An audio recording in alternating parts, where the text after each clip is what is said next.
La Biblia narra, hay un episodio en Jueces, capítulo 2, versículo 7, que me llena de interrogantes, de preguntas, me afecta, me conmueve.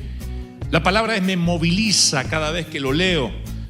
Jueces 2:7 dice: el pueblo, habla de la iglesia, sirvió al Señor mientras vivieron Josué y los ancianos que le sobrevivieron, los cuales todos habían visto las obras que el Señor había hecho por Israel. Todos habían visto, y el pueblo sirvió a Dios porque habían visto las obras. Pero esa generación murió y surgió otra que no conocía al Señor, ni sabía lo que Él había hecho en el pasado por Israel, y abandonaron a Dios, al Dios de sus padres. Abandonaron al Dios que los había sacado de Egipto.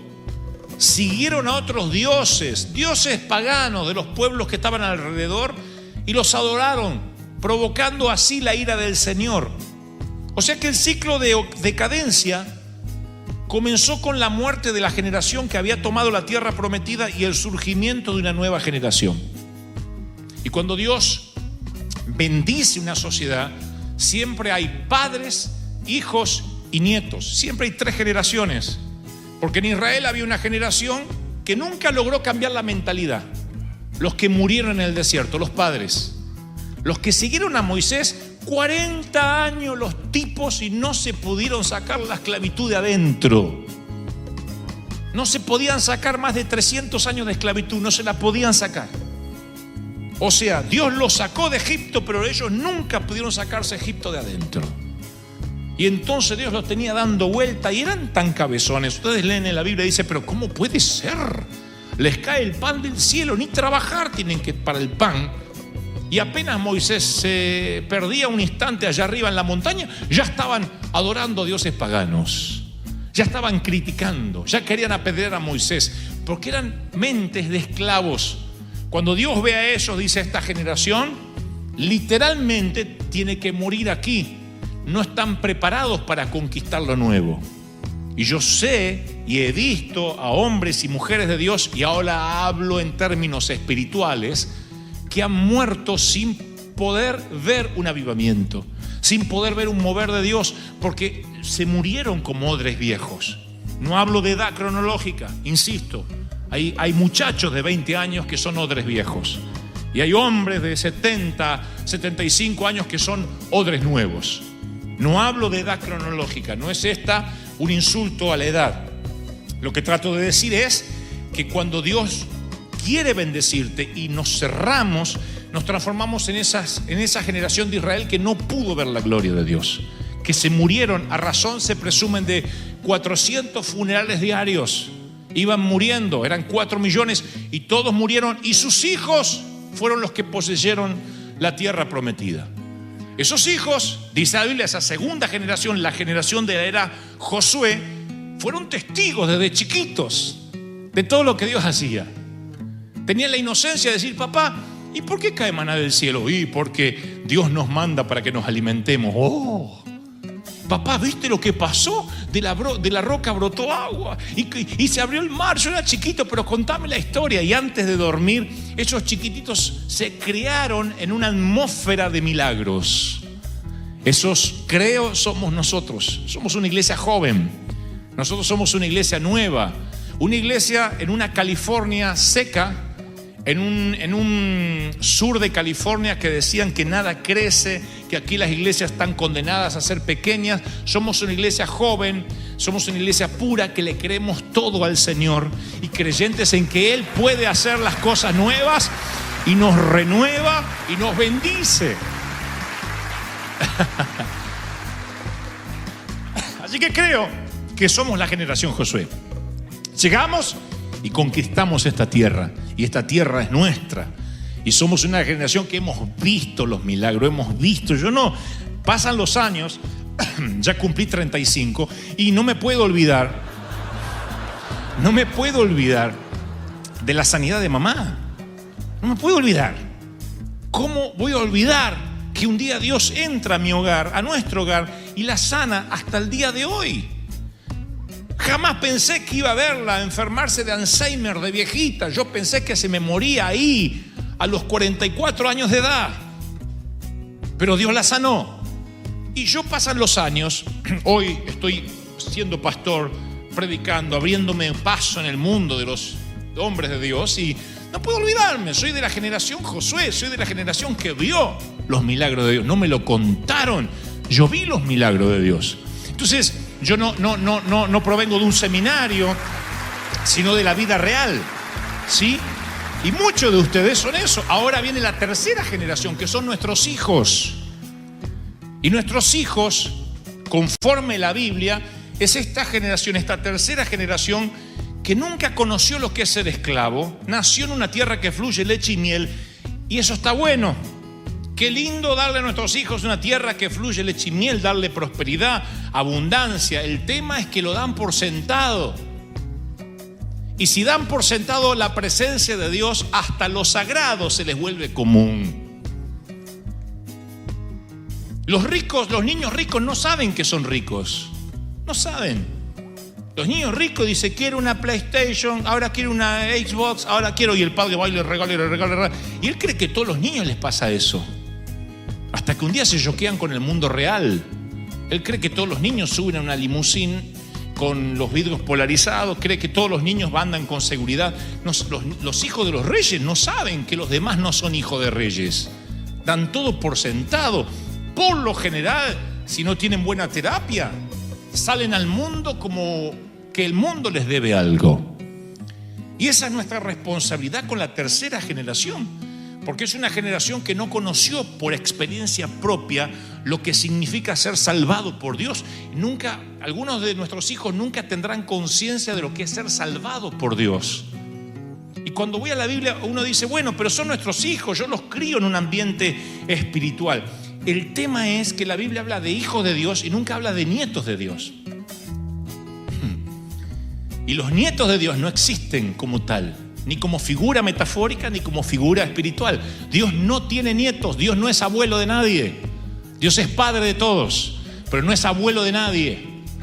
Dios no es abuelo de nadie. ¿Qué hacemos o qué hacen los abuelos? Le dan a los nietos lo que los padres no le dan. Unos dulces, unos caramelos, le hacen comer todas las porquerías que mamá no le quiere dar de comer. ¿Qué hacen los nietos? No importa, la AU me va a dar. Y eso es lo que pasa con los nietos espirituales.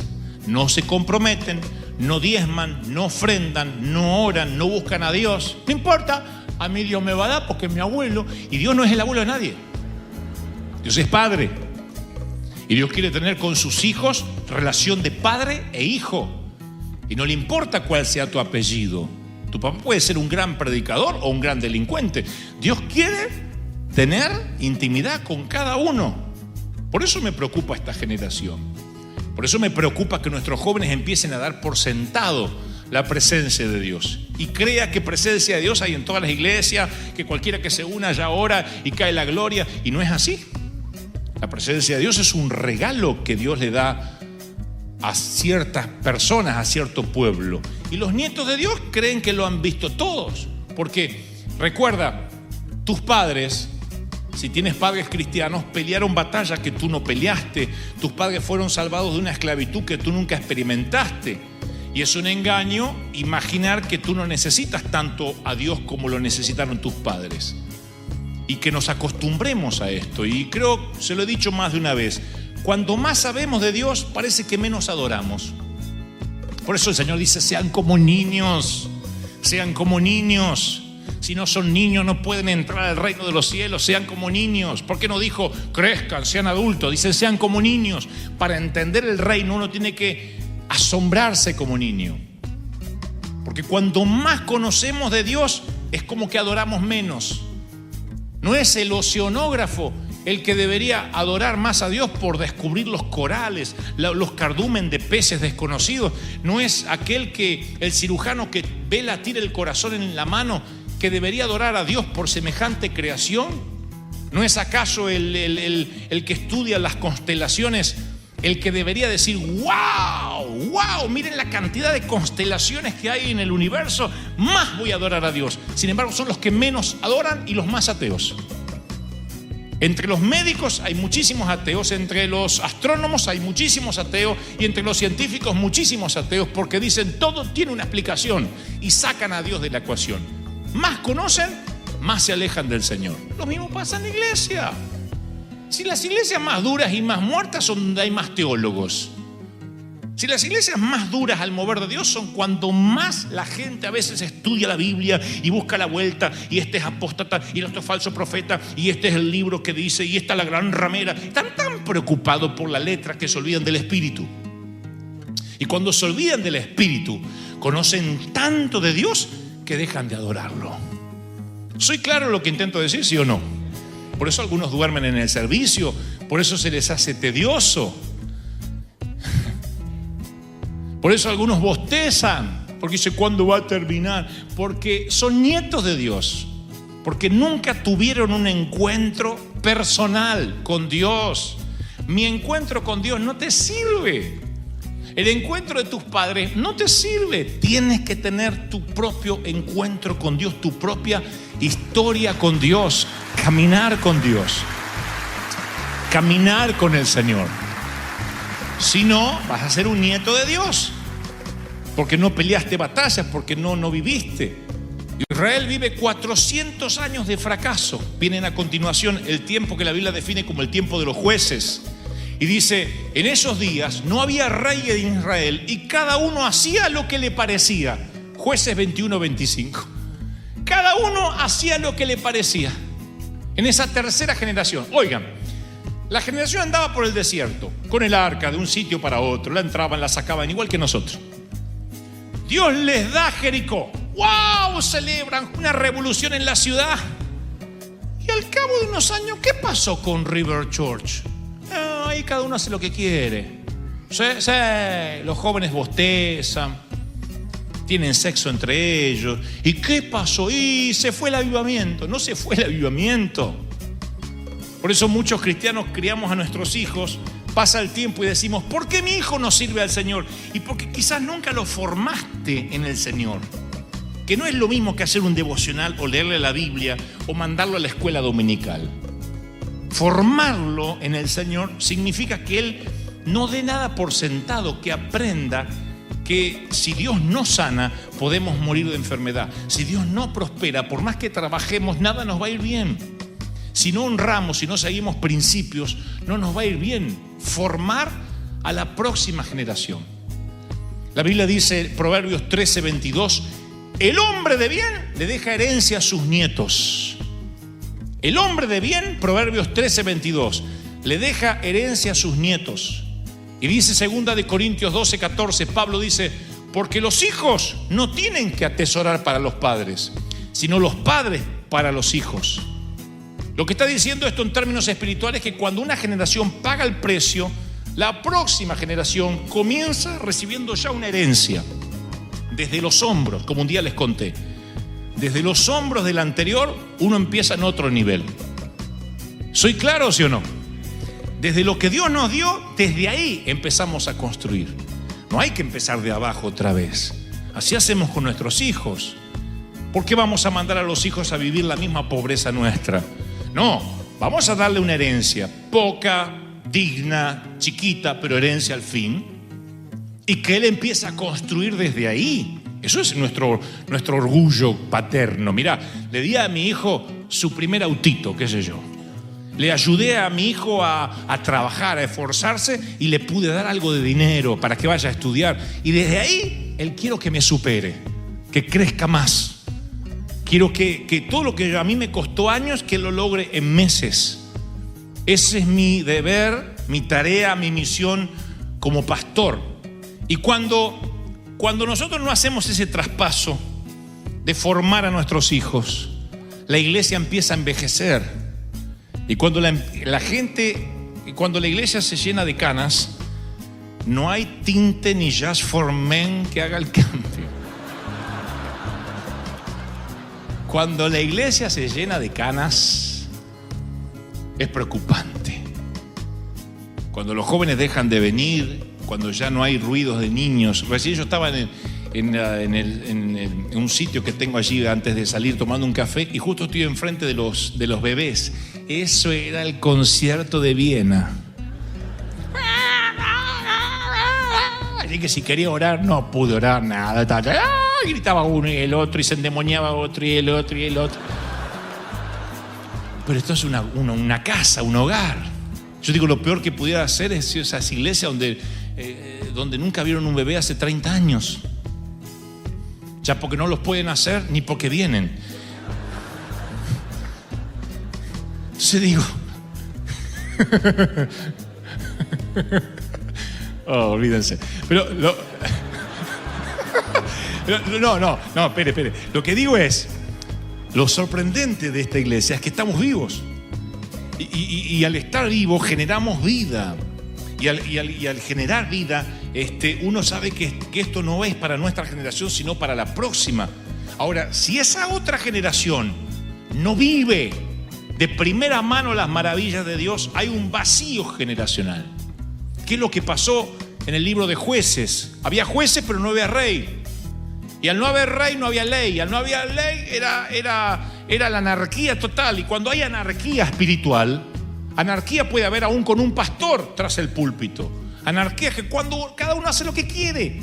El Espíritu Santo no trae convicción. No hay gente arrepintiéndose. No hay santidad. Y cuando eso empieza a pasar, hay un vacío generacional.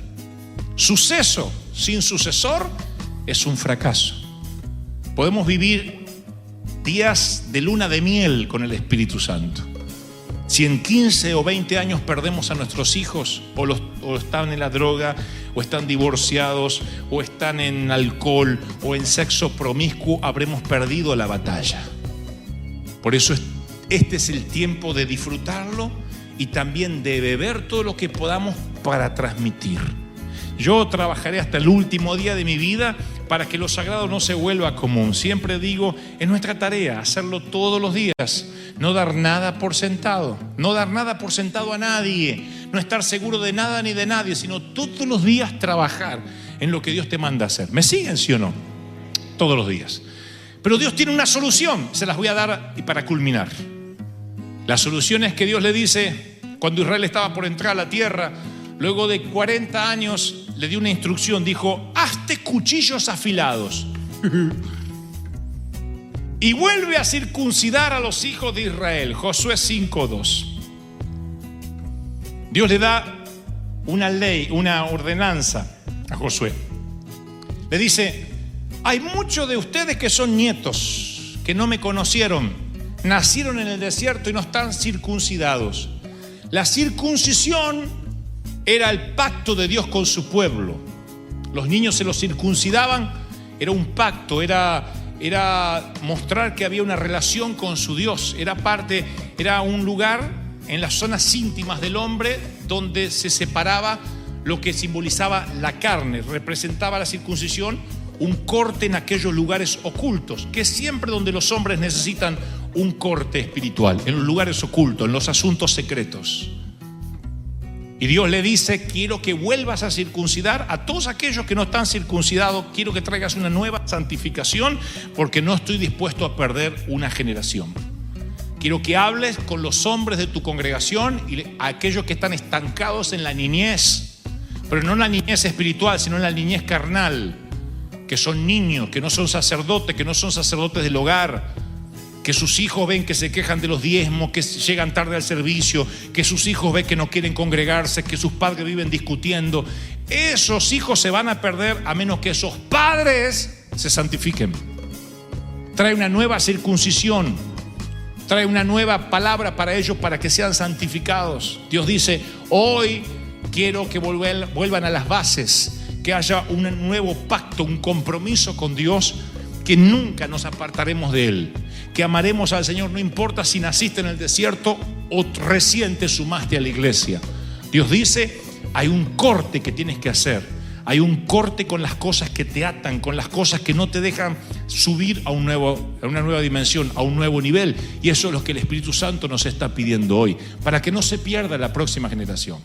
Otra vez que vuelvan a las bases, que recuerden por qué están, que recuerden que yo los redimí, que recuerden que yo los traje con un propósito, porque si olvidan el propósito van a perder a la próxima generación. Y si Dios nos permitió estar cerca del querido doctor Schuller, es para que algo hayamos aprendido algunos de nosotros. Que puedes tener un gran mover del espíritu a nivel nacional y puedes perderlo de la noche a la mañana así. Sea tu edificio redondo o de vidrio, algo tenemos que aprender. Cuando Dios te permite estar en un funeral y la viuda te dice, se murió chupando vino, aprende algo. No sé si se entendió la metáfora. Claro, y a veces uno no aprende nada. Vamos y decimos, ¿y de qué murió tan joven? Y lo vemos al muchacho ahí de 40 años en el cajón. Y no hacía ejercicio y comía hamburguesa y tuvimos que pedir doble cajón porque no hay cómo cerrarlo de la panza. Algo, que aprendas algo. De los funerales se aprende. Algo tenemos que aprender. De las muertes de la iglesia, algo tenemos que aprender. Decir, Señor, a ver cómo puedo evitarlo. Y esto es algo que tenemos que aprenderlo para nosotros y para los hijos. Hay aquí gente separada, divorciada. Bueno, el casamiento es la unión de dos agendas hacia un solo destino. Pero a veces te tuviste que divorciar, te tuviste que separar, la cosa no anduvo. Y como pastores yo entiendo de que hay personas que ya llegan divorciadas, otras que el matrimonio está irremediablemente roto, que también lo dice la Biblia, no la doctora Polo, y está allí. No, porque algunos dicen...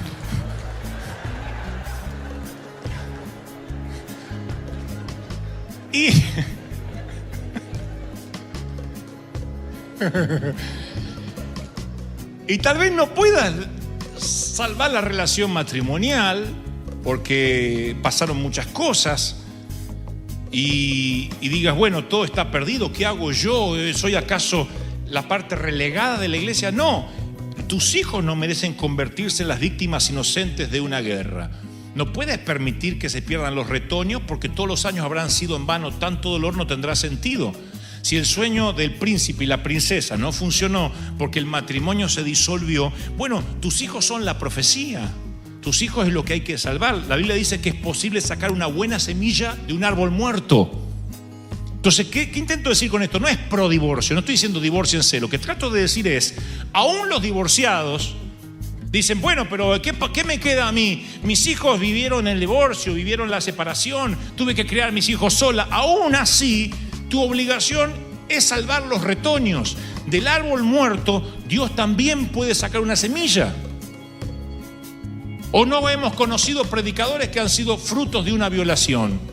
O no hemos conocido niños con una familia disfuncional como este servidor, donde toda mi primera etapa de la niñez la viví solo, en una cunita, haciéndome encima, porque ni me cambiaban, porque mamá no tenía fuerza, mi hermano no sabía, mi papá estaba borracho. Y eso no me impidió ser un hombre de bien, porque Dios hace que de un árbol que está roto, putrefacto, Dios saca la semilla y la transforma en bendición.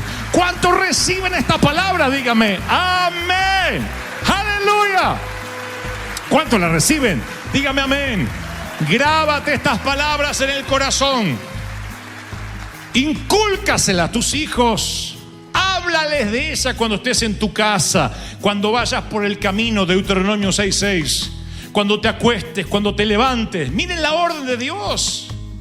Ojalá dijera, con que mandes tus chicos a la escuela dominical para que no te molesten durante el servicio, estás hecho. Grábate estas palabras, incúlcaselas a tus hijos. Háblales cuando estés en tu casa. Y cuando vayas por el camino de vacaciones, no dejes la Biblia. Dios no se toma vacaciones contigo, tampoco te tomes vacaciones de Dios. Llévate la Biblia. Cuando te acuestes y cuando te levantes, átalas a tu mano como un signo. Llévalas en tu frente como una marca. Escríbela en los postes de tu casa y en los portones de tus ciudades, para que cuando estés de compra por las tiendas también lo veas. Miren lo interesado que está Dios, que en la educación primaria de los hijos esté el Señor. Rodearse de recordatorio, un registro personal de la historia con Dios imparte la bendición. Me rehúso y me resigno y renuncio a perder una generación. Si después de predicarle a 90.000, 100.000 jóvenes en estadios repletos en Buenos Aires, perdiera la juventud de River Church, habrá sido todo en vano. Así que no me importa si eres hijo de divorciados, de separados, de madre soltera, abandonado, si nunca tuviste padres. El Señor me dice que no deje a nadie atrás, que ningún soldado quedará atrás. Aún los que quedaron cuidando el bagaje, como los que fueron a la guerra, todos son oficiales. Y este tiempo ha de ser vivido para toda la familia. Y lo que vamos a hacer es un paso generacional para que otros sean bendecidos. Si el Señor no viene antes y nos toca partir, y todos nosotros eventualmente muramos, porque todos vamos a morir. ¿Sabían la noticia esa? Todos vamos a morir. Algún día nos iremos. Quizás el Señor venga y nos vamos todos. Y si no, y bueno, nos tocará partir. Algunos cerraremos los ojos de otros y diremos chao. Te veo en el cielo. Otros quizás no estemos ahí cuando te toque partir, pero lo cierto es que todos vamos a irnos y debemos haber dejado un legado que permanezca. Que si el Señor no viene, se hable de River Church, se hable de la iglesia, y aunque los nombres nuestros se vayan olvidando, las generaciones, los hijos digan: yo crecí mirando la fe de papá, la fe del abuelo, pero luego tuve mi propio encuentro con Dios, y ese encuentro hizo que lo traspasara a mis hijos, y no se perdió ninguna generación. Por tanto, no hubo ningún vacío ni campamento del enemigo, porque me lo inculcaron, me lo metieron. Mamis, papis, no teman decirle a los hijos: menos iPad, menos tablet, menos celular y más Biblia. Te va a ser menos popular, pero le vas a inculcar a tus hijos fe. Le vas a inculcar a tus hijos integridad, entereza. Nuestros hijos viven conectados, pero a un mundo virtual. Viven desconectados de la familia. Están conectados a un mundo virtual. Están conectados siempre entre ellos, y si no es los textos, es el iPad y la tablet, y están conectados. Y hay matrimonios que están desconectados entre ellos y conectados cada uno electrónicamente al iPad, a la red social, a esto o al otro. Y hay un momento en la vida donde esa desconexión atenta literalmente contra lo que vaya a pasar con los hijos. Y es nuestra responsabilidad, aunque tengamos que ser un poco antiguos, es nuestra responsabilidad decir: Señor, no vamos a perder la profecía, vamos a salvar la profecía. Y si hay gente aquí hoy que dice: yo necesito un encuentro con Dios, porque ahora que lo mencionas, yo siempre he vivido de historias prestadas, siempre he tenido espiritualidad prestada. Quiero tener mi propia espiritualidad.